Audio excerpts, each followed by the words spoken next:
संभल की जामा मस्जिद के सदर जफर अली एडवोकेट की जमानत याचिका कोर्ट ने एक बार फिर से खारिज कर दी है। सदर जफर पर भीड़ को भड़काने, हिंसा कराने के आरोप है। चंदौसी एडीजे द्वितीय की कोर्ट के अपर जिला शासकीय अधिवक्ता ने इसकी जानकारी दी है।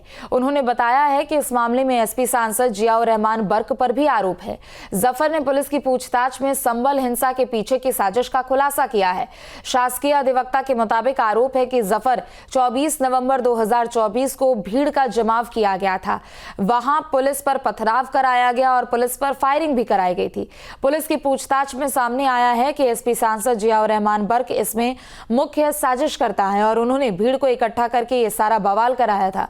सुनवाई के दौरान परिसर में पुलिस को यहां पर कड़ा पहरा भी पुलिस का देखने को मिला। जामा सदर जफर अली की जो बेल है माननीय न्यायालय द्वारा खारिज दी गई है।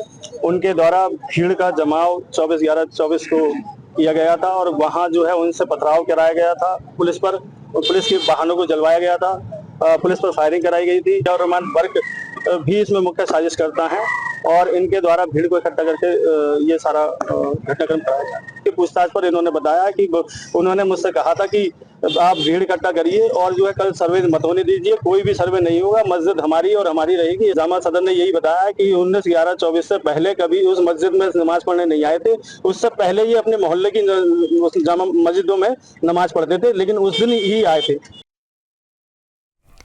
और सत्यपाल हमारे साथ ज्यादा जानकारी के लिए जुड़ चुके हैं। सत्यपाल, एक तरफ तो जफर अली की जमानत याचिका खारिज हो चुकी है, कोर्ट से बड़ा झटका उनको लगा है, लेकिन दूसरी तरफ संभल सांसद की भी अब मुश्किलें बढ़ चुकी हैं, क्योंकि पूछताछ में जफर अली ने यह कबूल किया है कि सांसद बर्क ने ही कहा था कि सर्वे मत होने देना और भीड़ को बुलाया गया था।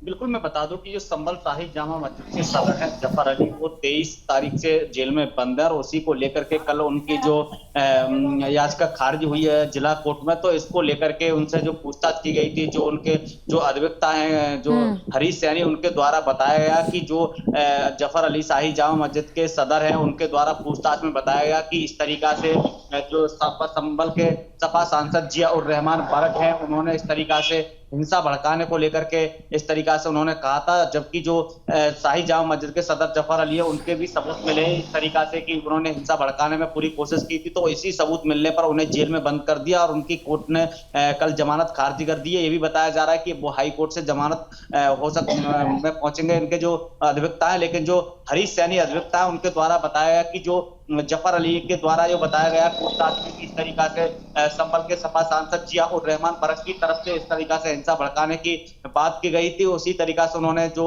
जामा मस्जिद के सदर हैं उनको भी पीस कमेटी को लेकर के जो सपा सांसद उन्होंने बोला था, इसी को लेकर के जब उनकी कॉल डिटेल निकाली गई थी, जो अधिवक्ता हरीश सैनी उनके द्वारा बताया गया, तो उन्होंने कॉल डिटेल में बताया गया कि 23 नवंबर को 12:कुछ पर उन पर कॉल आई थी, व्हाट्सएप कॉल आई थी और उसमें कहा गया था कि जो किसी भाई जो 24 नवंबर को सर्वे होना था शाही जामा मस्जिद का, उसको सर्वे ना होने दिया जाए, ये मस्जिद है हमारी और मस्जिद रहेगी। तो इसी को लेकर के उन्होंने कई ऐसे सबूत मिले हैं जो अधिवक्ता के द्वारा हरीश सैनी के द्वारा बताया गया। तो इसको लेकर के जो कि पहले से ही जो संभल के सपा सांसद है इन पर हिंसा भड़काने का मुख्य आरोपी बनाया गया था, इन पर आरोप लगा था। तो इसी को लेकर के जो इनके सांसद के खिलाफ जो सबूत मिले हैं, तो कहीं ना कहीं सपा सांसद की मुश्किलें बढ़ती नजर आ रही हैं, क्योंकि जो हरीश अधिवक्ता है उन्होंने साफ तौर से कहा कि कॉल डिटेल में भी उनका पाया गया जो जफर अली है उनके द्वारा इसी को लेकर के उन्होंने हिंसा भड़काने का पूरा कार्य किया। और उन्होंने ये भी कहा था कि जो मैं तो बाहर हूं, यहाँ से सपा सांसद के द्वारा ये बताया गया था, जो अधिवक्ता है कि कॉल डिटेल में ये बताया गया जफर अली से पूछताछ की पुलिस ने, तो कि मैं इस टाइम बाहर हूं, तो आप किसी भाई सर्वे ना होने दे।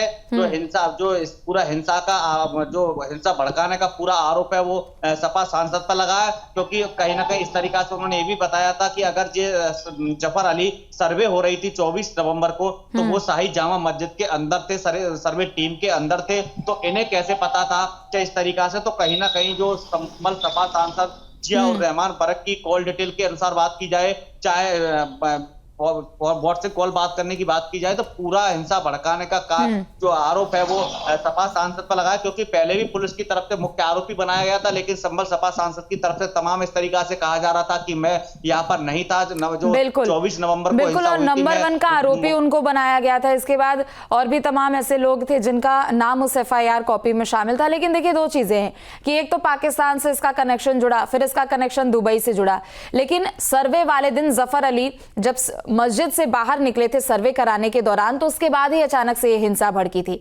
तो हिंसा के पीछे की साजिश का तो ये सीधा सर यहां तार जुड़ता हुआ जरूर नजर आ रहा है। लेकिन दूसरी तरफ चूंकि यहां पर जियाउर रहमान बर्क की अगर हम बात कर ले तो वो कह रहे थे कि वो उस वक्त वहां पर मौजूद नहीं थे। पुलिस की ओर से लोगों को प्रेशराइज किया जा रहा है और ये बुलवाया जा रहा है उनके जरिए कि आप नंबर 1 जो आरोपी जिनको बनाया गया, आप उसके ऊपर सारा आरोप धकेल दे। लेकिन अब तो पूरी सच्चाई निकलकर सामने आ रही है।